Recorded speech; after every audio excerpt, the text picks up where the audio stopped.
논란의 인물이 매블쇼를 찾았습니다.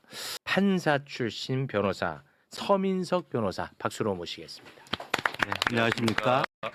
네, 논란의 인물 서민석입니다. 네, 우리 변호사님 관련해 가지고 매블쇼에서도 아주 강력히 제가 비판했던 기억이 있습니다. 예, 아주 서운하게 봤습니다. 아, 다 지켜보셨죠? 네, 네. 네. 그 비판에 대해서는 서운하게 봤다는 것은 이제 뭐 억울한 점이 있다는 얘기처럼 들립니다만, 네, 저희는 사실 누차 말씀을 드리지만 우리 변호사님에 대한 평가는 나는 지금은 본질이 아니까 유보하겠다는 입장이에요. 특히나 우리 변호사님이 이번에 지방선거에 이제 출마를 하지 않습니까? 그러다 보니까 이거를 더 악용해가지고 본질을 흐리려는 세력들이 지금 많아요. 그래서 제가 아주 미치겠어요. 좀 말씀드려도 됩니까? 아, 또 하면은 이게 세탁소 얘기 또 올라오거든요. 답답하시겠지만 일단 우리가 본질에 좀 집중하고 헤어질 때 시간을 좀 드리는 걸로 가겠습니다. 부탁 좀 드리겠습니다. 네, 고맙습니다. 제가 이제 또 분명히 말씀드리겠습니다만 박상용이는 제 목에 칼이 들어와도 매블쇼에 섭외하지 않습니다. 네. 저는 더 이상 박상용이의 이야기가 궁금한 게 없어요. 들을 필요가 없습니다. 지금 너무나 많은 물증들이 나오고 있어요. 예. 내가 판단이 끝냈어요. 더 무슨 자료가 필요한가 싶을 정도예요. 박상용이가 여기저기 방송에 너무 많이 나오는데 네. 미디어 비평 전문 기자로서 그건 어떻게 보고 계십니까? 저는 진짜 아니 박상용에 대해서 들을 얘기가 뭐가 있습니까? 저는 이미 없다라고 보고요. 네. 그리고 지금 검사 말고 다른 일반 공무원들 같았으면은 지금 이렇게 방송 출연하는 게 가능한 일일까? 아마 인사조처가 됐거나 최소한 직무배제 대기발령조처 받았을 거라고 생각을 하거든요. 네. 그러니까 지금도 지금 검사들에 대한 특혜가 너무 한국에서 횡행하고 있다라고 봅니다. 네. 아니 뭐 들을 얘기가 뭐가 있냐는 그러니까 거야. 뭐가 더 필요해? 다 나왔는데. 아니면 이제 본인이 수사한 거니까 본인의 이제 수사한 내용에 대해서는 반박을 할 수 있다라고 봅니다. 그 언론도 그렇게 써야 되는데 아까 오늘 보니까 장르만 여의도에 나와서 얘기를 하던데 자기는 자기가 그 수사한 것에 대해서만 이야기한다라고 하던데 박상용이 TV조선 류병수의 강펀치인가 거기 나가서 자기 수사에 대해서만 얘기했습니까? 민주당의 공소취소 모임에 대해서 평가하고 맞습니다. 이재명 대통령 당당하면 재판받으라고 하고 그렇습니다. 예. 정치평론가 아니면 자기 그 뭐 총선 출마할사처럼 얘기를 하잖아요. 그렇죠. 그런- 사실상 국민의힘과 같은 얘기를 하고 있잖아요. 네. 근데 오늘 돌연 이제 그런 얘기를 하던데 말씀하셨듯이 그 사람에게 이렇게 1시간씩 줄 건 아니죠. 네. 그냥 거기에 대해서 당신의 입장을 달라라고 하고 보니까 KBS 9시 뉴스 보도한 기자를 뭐 명예훼손으로 네, 지금 고소를 고소했어요. 근데 또. 그 근거가 어제 MBC 보도예요. 네. 근데 두 보도 다 박상용에 대해서 비판하는 논조의 보도였습니다. 그렇습니다. 그런데 그러니까- 뭐 그걸 녹취록을 뭐 짜깁기 했다 뭐 이런 거더라고요. 자 오늘은 또 새로운 녹취가 하나 이제 공개가 될 텐데요. 네. 제거하려고 했던 거야. 예. 그러니까 너무나 중요한 사건이야. 이 사건은 됐죠. 네. 자 그러면 조폭 사건은 잠시 후에 저희가 들여다보기로 하고 먼저 대북 송금 조작 수사 관련한 이야기부터 나눠보도록 하겠습니다. 박상용 검사가요 이해찬 총리 수사로 압박하는 내용이 담긴 통화 녹취가 오늘 풀로 새롭게 또 여러분께 전달됩니다. 예. 2023년 5월 25일 박상용 검사와 이화영 부지사의 변호인 서민석 변호사와 통화하는 내용입니다. 함께 듣겠습니다. 지금 아마 이제 이분 걱정은 자기가 심경 변화를 했을 때 그러니까 자기가 완전히 그냥 자폭하고 나는 죽는다라는 걸로 가지 않고 갔을 때 민주당에서 자기가 이제 배신자로 찍히는 게 아마 제일 괴로울 거예요. 그럴 수 있죠. 그 부분에 관해서 한번 심각하게 생각해 볼게요. 예, 그러니까 그것도 뭐 저희가 사실은 이제 아마 부지사는 그 생각은 하시는 것 같더라고요. 차라리 검찰에서 이런 국정원 문건이 나와서 그 부분을 자백 안 할 수가 없다. 그리고 아마 저기 사모님한테는 그런 취지로 얘기를 했나 모양이더라고요. 그 뭐 이해찬 대표 지키려면 이거 하는 수밖에 없다. 그리고 저기 이해찬 대표 그 부분이 뭐냐 하면 동평이라고 저기 있고 그다음에 그 진미 파라곤 있지 않습니까? 거기 그 이해찬 대표 사무실 비용을 한 달에 한 2천 얼마씩 김성태가 대줬다는 거거든요. 김성태가 내줬다는 거예요? 장영태가 아니고? 장영태도 돈을 그거는 그냥 후원금 낸 거 아닌 예, 장영태도 돈을 꽤 줬고요.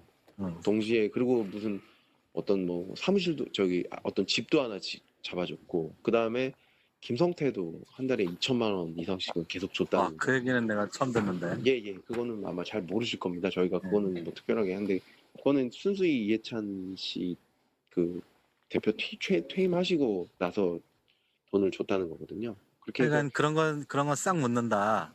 예. 근데 이제 그 부분이 어떤 부분이 있냐면 그 돈이 실제로 다 이해찬한테 간 게 아니라 약간 그 사무실을 썼는데 그 사무실이 이재명 선거 캠프 비슷하게 약간 유사기간 비슷하게 운영된 것 같아요. 그 선거 때 거기서 임명장 받았다는 사람도 너무 많고, 예 그리고 실제로 그 동평 사무실 압수수색해 보면 완전히 이재명 그 선거 그 내용이 너무 많고. 그럼 그게 정치자금법이다 이건가요? 정치자금 위반 충분히 될 수 있고 이게 나오면 지금 돈 봉투도 문제인데 이거까지 나오면 당연히 엉망진창이 되겠죠. 근데 그거 부분에 대해서 아직 그렇게 수사가 많이 진행된 부분이 아니거든요. 그런 부분이 있어서 저 그걸 우려를 많이 하는 것 같아요. 그러니까 이게 결국에는 이해찬도 이해찬이지만 또 결국에는 이재명으로 가게 되고 그게 결국에는 민주당으로 가게 되고 이런 여러 가지 복합관계가 있는데 알겠습니다. 이거를 아니, 나는 나누려면 어떻게 해야 되냐. 민주당 쪽하고는 내가 아는 사람이 전혀 없기 때문에 예. 민주당 쪽 얘기를 들어보면 좋겠지만은. 그 설주한 변호사가 민주당 사람이니까요. 그 근데 사람... 그래 내가 일부러 그쪽하고는 연락을 안 해요. 설주한 변호사는 내가 알지도 못하거든요. 예. 그러니까 뭐 내일 근데 왜냐면은 일단 지금- 오긴 하는데 그거는 뭐 부장께서 보시든 안 보시든 그거는 그래서 하여간 내가 민주당 입장이 어떻고 민주당과 얘기를 나눌 수 있는 처지는 아니고요. 예. 일단 물론 본인과 가족 그 얘기만 좀 들어볼게요. 예, 그 저희 부장님께서 지금 뭐 사실 부지사 믿는 사람 부장님밖에 없었어요. 부장님께서 와주셔서 조금 뭐 솔루션을 제시해 주신다면 사실 저희도 힘들고 지금 부지사도 힘들고 이걸 중재해 줄 사람이 없는 거거든요. 네, 요거 하나 좀 바로잡을 게 있는데요. 2023년 5월입니다. 이거 실수가 있었는데요. 예. 2025년으로 표기가 돼 있는데 2023년 통화 5월, 예. 내용입니다. 네. 이화영 부지사의 거짓 진술이 필요하다 보니까 이해찬 총리 관련한 수사를 진행하려고 했던 것 아닌가. 예. 그런 정황이 담긴 통화 내용이었던 것 같은데 당시 변호인이었던 서민석 변호사도 이 얘기를 처음 듣는 것 같네요. 예. 그 이해찬 전 총리와 관련된 동북아 평화경제협회에 대한 수사를 한다는 얘기는 들었는데요. 김성태 씨가 그 동평에 뭐 돈을 줬다 이런 얘기는 이제 저도 처음 듣는 거거든요. 네. 부지사한테 못 들으면은 제가 알 길이 없는 거잖아요. 그렇죠. 네. 그러니까 변호사도 모르는 사이에 뭔가 이런 작업이 있었던 것 아닌가 우리는 그렇게 유추해 볼 수가 있습니다. 봉지욱 기자님. 그러니까 지금 박상현 검사가 오늘 이렇게 얘기한 걸 들어보니까 주범과 종범 여기에 굉장히 집착을 하더라고요. 주범과 종범, 그러니까 이화영 부지사를 수사에 협조하면 종범으로 만들어줄게라는 제안을 난 한 적이 없다. 그런 제안은 서민석 변호사가 했다. 그렇죠. 근데 그거는 아무런 핵심 쟁점이 아니에요. 누가 제안을 했든 말든 그게 아니라 지금 이 내용은 뭐냐면 니네가 이재명을 잡는데 협조하면 이해찬은 봐줄게 이겁니다. 네. 그리고 우리 부장님이 세상에 검사가 변호사한테 전화해서 옛날에 부장판사 하셨다고 부장님 깍듯하게 하면서 네. 솔루션을 네. 제시해달라. 아, 솔루션을 제시해달라는 거. 그리고 몇 개가 있어요. 지금 보면 물어보시더라고요. 이해찬을 쭉 얘기하고 지금 뭐라고 합니까? 민주당 돈봉투 사건까지 터졌는데 이거 터지면 당이 엉망진창이 된다고 얘기해. 그리고 와. 사모님이 그러니까 이화영 부지사의 부인이 이해찬 대표 지키려면 이거 하는 수밖에 없다라고 그러니까 그 이화영이 부인에게 얘기했다는 거 있잖아요. 네. 수사 기록에 보니까 심지어 이화영이 접견하잖아요. 그 접견 녹취록을 다 감시하고 있었어요. 어떤 얘기를 하는지 검찰이. 네. 그래서 이런 얘기가 나오는 거예요. 아, 그래. 부인하고 접견을 하는데 그거를 녹음한 거를 다 녹취록으로 풀어가지고 수사 기록에 해놨더라고. 와. 그러니까 이거를 보면서 이해찬 대표 지키려면 이거 이게 뭡니까? 이화영의 정치적인 아버지가 이해찬 전 대표예요. 그리고 동북아 평화경제협회는 이해찬 대표가 만든 게 아니고 이화영 본인이 만든 거예요. 본인이 만들고 자기 국회의원 당선되고 하니까 예. 자기가 못 맡으니까 나중에 좀 맡아주십시오 하고 사실상 이름만 올려놓은 거거든. 이름만 올려놓은 건데 이 사무실을 2번을 압수수색하고 여기에 뭐 김성태 돈이 들어갔다 누구 돈이 들어갔다. 그러면 이렇게 만약에 이렇게 됐으면 이게 사실이면 이거 기소해야 되잖아요. 당연히 해야지. 이해찬 대표 수사했습니까? 제가 보니까 수사한 거 없던데요. 아, 사실상 자기들이 압수수색해가지고 그림을 그려가지고 협박을 하고 있는 거고 여기 또 중요한 게 뭡니까? 설주한 변호사가 민주당 사람이니까요. 이 얘기 뭡니까? 설주한 변호사가 보니까 어젠가 YTN 라디오에 나와서 이화영 부지사를 회유한 검사가 회유한 거 단 한 번도 난 보지 못했다고 그랬잖아요. 네. 그게 여기서 해답이 나오죠.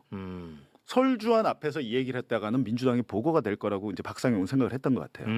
그게 사실인지 아닌지 모르지만 우리 서 변호사님은 민주당과 연계가 안 된 것 같으니까 그리고 또 본인이 얘기하잖아요. 이화영이 가장 믿는 사람이 부장님밖에 없어서요라고 얘기하잖아요. 신뢰관계자. 예. 그러니까 서민석은 민주당과 단절된 존재로 단절돼 파악하고 있고 있나 이화영이 보구나. 가장 믿고 하니까 부장님이 솔루션을 만들어 달라. 예. 근데 이게 뭐 아무것도 아닌 겁니까? 그냥 검사가 변호인한테 할 수 있는 얘기인가요? 절대 할 수 없는 얘기죠. 네, 주범 종범은 아무런 의미가 없어요. 누가 이제 얘기했든지 좀 말든지. 이해가 가네. 서민석이라고 하는 사람은 민주당이랑 아무 관련이 없는 사람이야.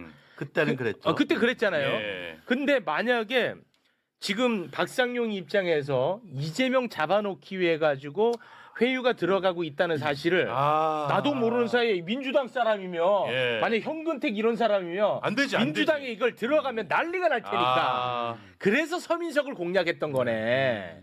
이해관계가 없다고 판단하고. 자, 검사님. 이게 다른 걸 다 떠나서 검사와 변호사가 가능한 대화라고 보세요? 다른 거 다 떠나서. 솔직하게 얘기해 보세요, 한번. 그러니까 사실은 어차피 나랑은 생각 다른 사람이니까. 말 좀 하게. 좀 네, 나도 예. 그 일종의 뭐 사실상의 프리바게닝을 하는 경우가 많은 건 사실인데 이 없는 거를 만들어내는 거는 프리바게닝이라고 할 수가 없죠. 조작이죠. 그거는 선을 넘는 거고 네. 이제 그 영미 쪽의 프리바게닝은 아예 그 제도화돼 있고 우리는 예를 들어서 그런 거지. 이제 공범에 대한 수사 협조를 하면 마약 사건이 이제 그런 게 제일 많은데 마약 사건에 대해서 이른바 상선을 위해 자기 공급해준 불면. 사람에 대해서 불면 좀 형량을 낮게 받을 수 있게 공적조서를 작성해서 법원에다 보내줘요. 그건 뭐 마약 수사에선 제일 많이 하는 거고 예. 아니면 부패범죄 수사와 관련해서는 그 어떤 뇌물이나 돈 전달자에 대해서 본범에 대한 수사를 협조하면 그 사람에 대해서는 뭐 구속영장을 청구하지 않는 방법으로 하는 단순 전달자는 좀 신병을 불구속으로 해주는 그런 거는 많이 하긴 하죠. 근데 이거는 듣기에 따라서는 없는 걸 만드는 방향 같아. 그렇게 안 들을 재간이 있나요? 아니 그러니까 그거는 선을 넘는 거지. 그거는 그렇습니다. 프리바게닝이라고 보기가 좀 어렵죠. 말씀드릴게요. 네. 예. 그 김영남 검사님께서 잘 말씀하셨다시피 이 사건에서 핵심 얘기는 필요한 진술을 정해놓고 그렇죠. 이재명과 300만 불을 연계시키는 진술. 네. 그게 필요하다고 하면서 말을 하는 거예요. 그렇습니다. 그러니까 자기들이 수사해서 뭘 발견했는데 이거 뭐야? 이거 제대로 말해. 이런 게 아니라요. 자기들이 원하는 진술을 정해놓고 이 진술을 해주면 무언가 다른 혜택을 주겠다. 그렇죠. 예. 라는 것. 이게 네. 핵심, 이 사건의 핵심 그게 문제입니다. 핵심입니다. 딱 그리고 거기에 다 맞아 떨어지는 정황 맞아요. 녹취가 나오고 있는 과정이야 예. 지금. 예. 그리고요 또 한 가지 주범 종범 얘기로 계속 이제 본질을 흐리려고 하는데요. 네. 그러면은 이미 진행 중인 법카 사건 덮어주겠다. 가족들 수사 안 해서 구속 안 시키겠다. 네. 또 이해찬 대표 수사 수사 진행 안 안 하겠다. 하겠다. 이건 뭔데요, 그럼? 어. 이게 제가 제안한 건가요, 이게? 그렇지. 네. 저도 사실은 뭐 이제 갑자기 녹음 파일을 발견했다고 그래요. 저랑 제가 여기서 얘기했잖아요. 서민석 변호사가 뭐 디지털 포렌식을 한다고 알아보고 있고 거기서 박상용 육성이 나오면 이 사건 끝난다라고 이 자리에서 제가 말을 한 적이 있어요. 예, 맞습니다. 그리고 나서 이제 녹음 파일이 나왔는데 저도 사실은 반신반의 원래 갖고 있었던 거 아니야? 뭐 이런 생각도 했는데 실제로 설명을 하셨잖아요. 기자회견 때 네. 캠프의 관계자가 젊은 친구가 그 폰을 뭐 이렇게 하다가 봤다. 제가 그게 사실인지 확인을 해봤습니다. 사실이에요. T 전화를 쓰신 것 같아요. T 전화가 뭔지도 잘 모르시는 것 같아요. SK텔레콤. 일반 우리가 앱에 그냥 기본으로 깔리는 기본 앱 전화가 있고 T 전화가 있는데 네네. 그러니까 기본 앱 전화에서 통화를 하면서 녹음을 하게 되면은 그 음성 기록 그 녹음 파일이 저장되는 데가 있어요. 공간이 달라요. T 전화는 별도의 녹음 파일 그러니까 T 전화 앱 자체에서 녹음을 해서 저장을 하고 있는 거예요. 네. 그러니까 앱 하나를 지운 거죠. 나중에 이제 본인도 현근택 변호사만 압수수색당하고 이러니까 본인도 이제 수사받고 압수수색당하고 그랬던 것 같은데 T전화에 있던 그 폴더에서 나온 건 맞더라고요. 아, 그거는 사실로 확인이 네, 됐군요. 그러니까 그게 사실 저도 이제 반신반의해서 확인을 해봤는데 그건 맞는데 그리고 네. 뭐 선거에 이용하려고 한 게 아니냐? 예를 들면 2022년 3월 6일에 뉴스타파가 김만배 신앙림 녹음 파일 보도했죠. 네. 그것 때문에 나중에 야 니네 대선에 영향 미치려고 이거 대선 직전에 보도한 거 아니야? 3월 6일입니다. 저희 보도한 게. 네. 근데 대선에 영향을 미치려고 했으면 사전 투표가 언제 했습니까? 3월 4일과 5일에 했어요. 그 전에 했다. 역대 대선에서 가장 큰 사전 투표일이었기 때문에 그 전에 하는 게 맞죠. 이거를 만약에 본인 선거에 유리하게 하렸으면 제가 볼 때 만약에 저라면 한 3주 전에 2, 3주 전에 했을 것 같아요. 제가 네. 말씀드릴게요. 그 지난번에 왜 제가 그 정청래 대표 법률 특보로 임명됐다가 네. 뭐 진술 회유 조작 변호사라고 낙인 찍혀서 사퇴하지 네, 않았습니까? 제가 아주 거기에 앞장섰습니다. 예, 예. 아 이거 죄송해요. 아까 서운하다고 한 거. 네, 아닙니다, 아닙니다. 아, 예. 네. 오늘 반론할 기회를 주셔서 고맙다는 네. 뜻이었어요. 예. 그런데 만약에 제가 이 녹음 파일이 있다는 사실을 인식하고 있었다면 내 선거를 위해서 법률특보라는 직책이 굉장히 중요한데 네. 그때 해명하면서 내놓지 왜 지금까지 있겠어요.